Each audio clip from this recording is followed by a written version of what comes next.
Hello students, today I will start a new unit of PG semester 2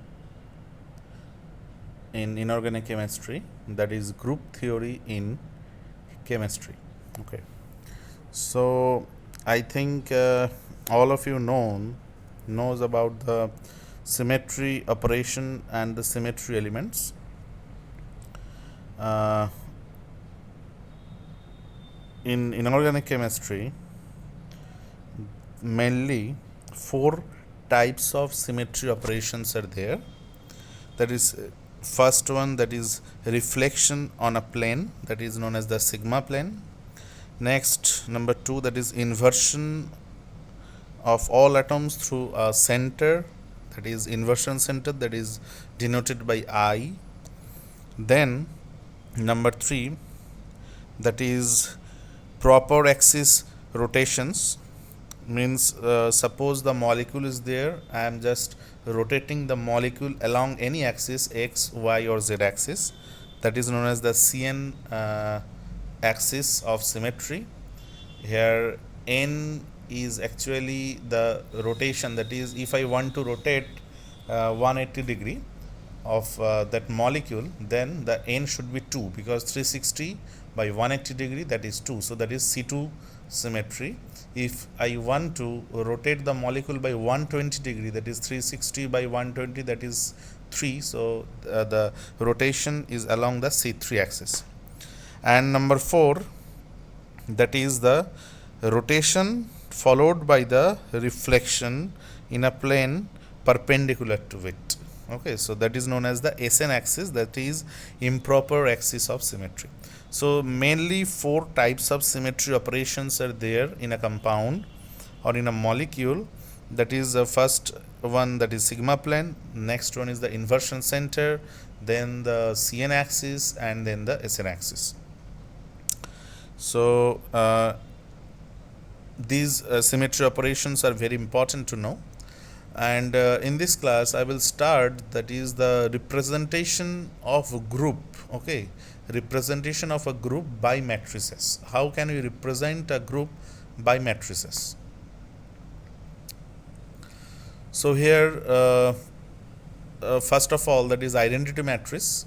Identity matrix, that is the most primitive symmetry operation, is the identity and yields a final vector identical to the initial vector. Means suppose I have a molecule, suppose that is a 3 atoms molecule containing a molecule containing the 3 atoms like water. So here for oxygen, simple coordinate should be there, that is x1 y1 z1. For a hydrogen, x2 y2 z2, and for another hydrogen, that is x3 y3 and z3. So if I will do the identity matrix, if I want to use the identity matrix, then the initial position and the final position should be same in case of the identity matrix. Okay, so that's why this is also known as the unity matrix, or that is also known as the identity matrix. So if the initial position of a particular atom in a molecule, that is x1 y1 and z1, and after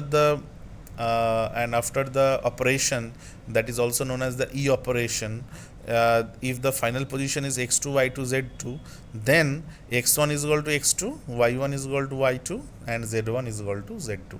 So ultimately there is no change of final position with respect to the initial position. So we can expand it easily to show it in matrix format. That is x2, I can write 1 into x1 plus 0 into y1 plus 0 into z1, and y2, that is 0 into x1 plus 1 into y1 plus 0 into z1, like that, and z2 also 0 into x1 plus 0 into y1 plus 1 into z1. So the E matrix, that should be 1 0 0 0 1 0 0 0 1, and that should be operated in a single matrix, that is x y z, and ultimately it will form another matrix, that is x y z. So that is our identity matrix. Next, that is the reflection, that is the sigma matrices. I have already told the symmetry operation, that is a reflection on a plane. Suppose a molecule is there and I want to reflect it along xy plane or yz plane or zx plane. Okay, so as the point lies in the Cartesian coordinate, it is convenient to represent the plane sigma xy, sigma yz and sigma zx, as I have told already. So the reflection of a general point has the effect of changing the sign of the coordinate measured perpendicular to the plane while leaving unchanged the two coordinates whose axes define the plane. That means if I want to do the reflection in the symmetry operation, suppose a molecule is there which is situated in xyz three coordinates, and if I will do the reflection along xy plane, so the molecule which the atoms in the molecules, those are situated in the xy plane, they remain same, and the z molecule will change its position, just perpendicular position में वो change हो जाएगा. ठीक है. तो suppose I have x1 y1 z1. After the symmetry operation of sigma xy, it will form x1 y1 and minus z1. So I have done the reflection along the xy plane. That's why the molecules in the xy plane, they have no change. Their initial position and final position should be remain same. But in case of the z, in case of the z axis, the atom situated in the z axis, they will change its position. If I will place a mirror, then I can say that if the molecule is there in the z axis, after the rotation, the molecule will be go to the plane of the mirror in the z inverse axis. Okay. So suppose sigma xy, if I want to represent that matrix sigma xy, then corresponding to x and y, there would be no change. So 1 0 0 0 1 0. But in case of the z, the axis should be negative sign. That's why I have to write 0 0 minus 1, and I have to done the matrix operation with respect to x, y, z, and finally we will got x, y and z inverse. So z bar I have written. That means that is our z inverse. And a similar thing is also observed in case of the sigma yz. Means if I want to reflect the molecule along the yz plane, then the atoms in the molecules, those who are situated in the yz plane, they remain fixed, and the atoms situated in the x axis, they will just change their sign. Okay, they will just rotate 180 degree after that rotation, after that reflection. So the matrix can be written minus 1 0 0 0 1 0 0 0 1, and I have to do the operation along x y z matrix, and it will come x bar y z. Similarly, for sigma xz, I can also observe that the atoms in xz plane, there is no change, but the y that should be reflected, means the atoms situated in the y plane, they will rotate 180 degree. So I have to written y bar. Okay. So next I am going to the inversion, that is the inversion matrix. So inversion, for that inversion operation, for the inversion symmetry operation, the inversion of all atoms through the center. So I have to do the inversion process of all atoms through the center. So if I will do the inversion, then all the atoms will change their position, all the atoms will move to their position by 180 degree. So it relates the coordinates x, y, z with minus x, minus y and minus z, and is connected with the following matrix, that is minus 1 0 0, 0 minus 1 0 and 0 0 minus 1, and I have to do the operation in x, y, z. Because I am doing the inversion, I am doing the operation inversion of all atoms through the center. Through the center, if I will do, then the x will come to the just it opposite plane, that is x bar plane, y at y bar plane, and z at z bar plane. Okay. Next is proper rotation, that is our CN matrices. So if I will do the CN matrices, so suppose I am defining the rotation axis, that is our z axis. Suppose I am doing the rotation along the z axis and z coordinate will remain unchanged. So for this operation, the z coordinate, there should be no change, but xy plane, that is the atoms situated in the xy plane, they will change their position. So I want to try to solve the remaining 2D problem in the xy plane, because I am doing the rotation along the z axis. So the atoms in the z axis, there is no change of their position after doing the symmetry operation. So for this I have drawn a figure here. You just see that that is our x axis, that is our y axis is there, because I am doing the 2D operation. So suppose we have a point in xy plane whose coordinates are x1, y1. I have shown that is our x1, y1, and the point defines a vector that is r from the origin. So that is the distance, that is r, and it is given a clockwise rotation by theta. If I will do the clockwise rotation by theta, then the new point which comes at x2, y2, and it resides in x minus y plane. Okay, it resides in the x minus y plane. So from the diagram I can write that x1 is equal to r cos alpha. What is alpha? Alpha is the angle made by the previous point whose coordinates is x1, y1. It make an angle alpha with the x-axis. Okay, and if the total rotation is theta, then after the rotation the point comes to a new coordinate, that is x2, y2, and the angle between that x2, y2 with x-axis, that should be theta minus alpha. So from diagram I have written that x1 is equal to r cos alpha and y1 is equal to r sin alpha, and the x2, that should be r cos theta minus alpha, and y2, that should be minus r sin theta minus alpha. Clear? x2 should be r cos theta minus alpha, and y2 should be minus r sin theta minus alpha, because the plane is changed from xy to x minus y. That's why in case of the y2 I am writing a minus sign here, that is minus r sin theta minus alpha.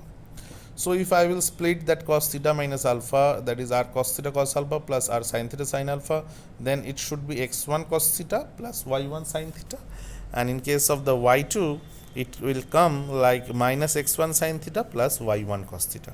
So the CN-Z matrix for clockwise rotation will be, I am written here Z because I am doing the rotation along the z axis. So the new matrix, that is CN-Z matrix for the clockwise rotation, it will be like cos theta sin theta 0 minus sin theta cos theta 0 and 0 0 1 y1, because along the z axis I am doing the rotations, and that's why the atom situated in the z axis, there is no change. So that's why I have written here 1, and in case of the x and y I have written only the cos theta sin theta or minus sin theta cos theta part, and I have written xy1 y1 z1, that is our another matrix which is operated to that left side of the matrix, and finally we got x2 y2 and z2. Finally I will got x2 y2 and z2, that is our new coordinates after the rotation, where z2 is equal to z1.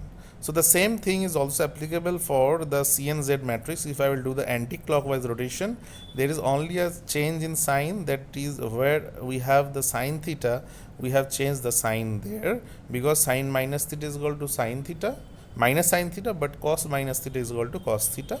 That's why the sign is changed where the sin theta is there. Okay, so that is the proper rotation, that is the that is applicable for the CN matrices.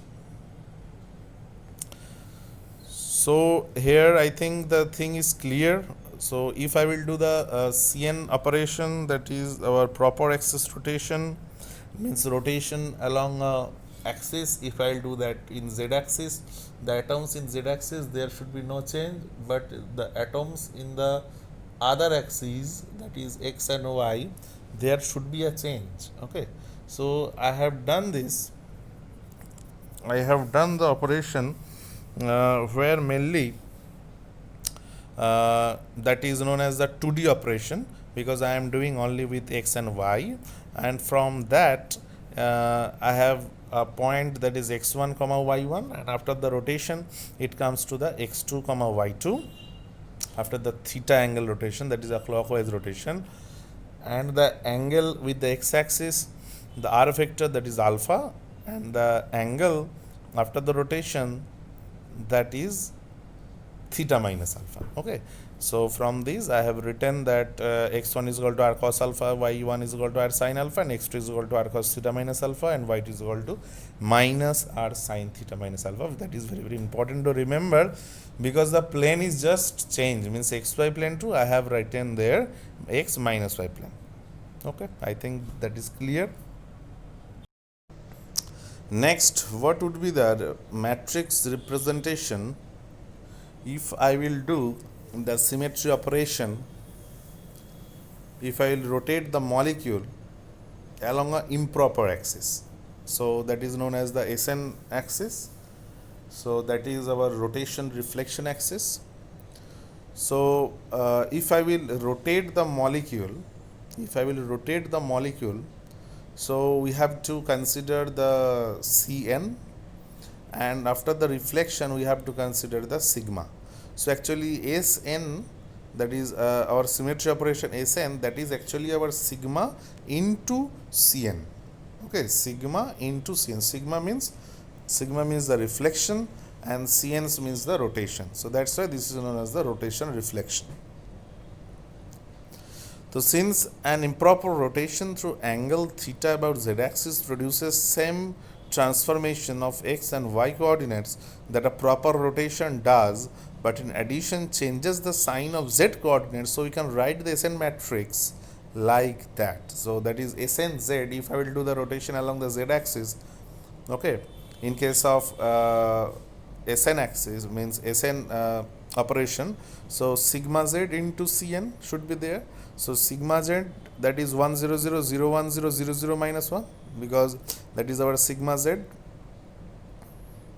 and Cn, that is our cos theta sin theta 0 minus sin theta cos theta 0, and 0 0 minus 1.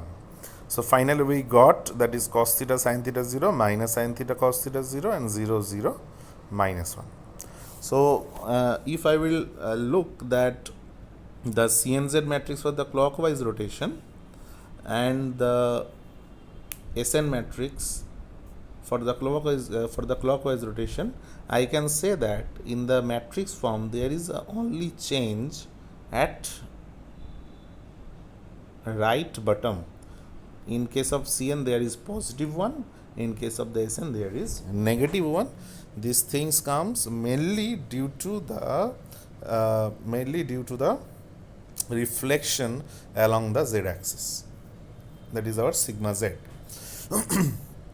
So in this way we can represent a group by matrices. Okay, we can represent the group by matrices, means I have shown there the different types of the symmetry operations in the matrix form: identity matrix, reflection or sigma matrix, inversion or I matrix, and then proper rotation, that is our Cn matrix, and finally improper rotation, that is our Sn matrix. Now we have to know that what is the character of a representation. Next is, what is the character of a representation? In group theory, the character of a group representation is a function on the group that associates to each other element the trace of the corresponding matrix. Means the character in the group theory, that is actually the trace of the matrix. What is the trace of the matrix? So in case of the group theory, we can also say that character or the trace of the matrix. I will just tell what is the trace of the matrix now. So the character carries the essential information about the representation in a more condensed form. If I have the square matrix like that, suppose A11, A12, A13, and then A21, A22, A23 like that, then the character, that is a chi, I have written here chi, that is the character of a group, that should be the summation of the AII. That means that is should be the summation of A11, A22, A33 like that. Means the character of a group, that is actually the diagonal sum of the matrix elements. Okay, so suppose I have a matrix like that, so the character is the summation of the diagonal of the matrix elements. What is elements? The A11, A12, A13, A21, A22, A23, all are the elements of the matrix. Okay, these are called the elements in case of the matrix. So if I will take the elements diagonally, means top left to bottom right, and if I will add these matrix elements which I have shown here in diagonally, then that should be the character of our group. So I have written in below, just there is a table, that if I will do the identity matrix, if I will take the symmetry operation, that is identity, then what would be the character, what would be the value of chi? Just you see here, that is our matrix representation for the identity matrix. So here 1 0 0 0 1 0 0 0 1. So if I will add the diagonal of the matrix elements, then it should be 1 plus 1 plus 1, that should be 3. So that is the character of the identity matrix or the E operation. In case of the sigma matrix, suppose I am just taking the sigma xy. So in case of the sigma xy, 1 0 0 0 1 0 0 0 minus 1. So if I will add the diagonal of the matrix element, then 1 plus 1 minus 1, that is positive 1. In case of sigma yz, that also plus 1. In case of sigma xz, that also plus 1. So in case of the reflection, if I will do the symmetry operation, that is reflection, that is the sigma plane, then the character of the group, that becomes positive 1, that is our plus 1. So that is a character. Okay. Next, if I will take the inversion, that is the if I will take the symmetry operation, that is inversion of all atoms to the center, which is known as the inversion center or I center. In that case, you just look the matrix of that inversion, that is minus 1 0 0 0 minus 1 0 0 0 minus 1. So if I will add the diagonals, that should be minus 3. So that is the character, for the matrix of inversion center. Okay, so the character is minus 3. So what would be the value for the CN matrices? In case of the CN matrices, if I will add the diagonal of the matrix elements, then it should be the character of the CN matrices. So if I will look the matrix, that is cos theta sin theta 0 minus sin theta cos theta 0 0 0 1. So if I will add the diagonal position, then it will come 2 cos theta plus 1, because 2 cos thetas are there. So cos theta plus 1. So that is our 2 cos theta plus 1. That is the character in case of the CN matrix. Similar thing if I will do for the anti-clockwise, the same thing will come, you can see, because only the sign of the sin theta is changes here. So the character for the CN axis, again in case of the anti-clockwise rotation also it will come cos theta plus 1, that is 2 cos theta plus 1. So in case of the CN matrix, the character, that should be 2 cos theta plus 1, whatever the rotation, clockwise or anti-clockwise. And finally, if I will come to the SN matrix, you can check the SN matrix here, that is cos theta sin theta 0 minus sin theta cos theta 0 0 0 minus 1. So if I will take the summation of the diagonal of the matrix elements, then cos theta plus of minus 1, that is 2 cos theta minus 1.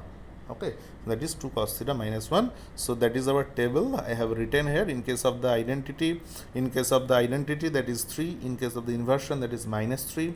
In case of the Cn, the character, that is 2 cos theta plus 1. In case of the Sn, that is the character is 2 cos theta minus 1. And in case of the sigma, that is the reflection, that the character is positive 1. So the character is the summation of the diagonal matrix elements, which I have taken mainly from top left to the bottom right of that matrix.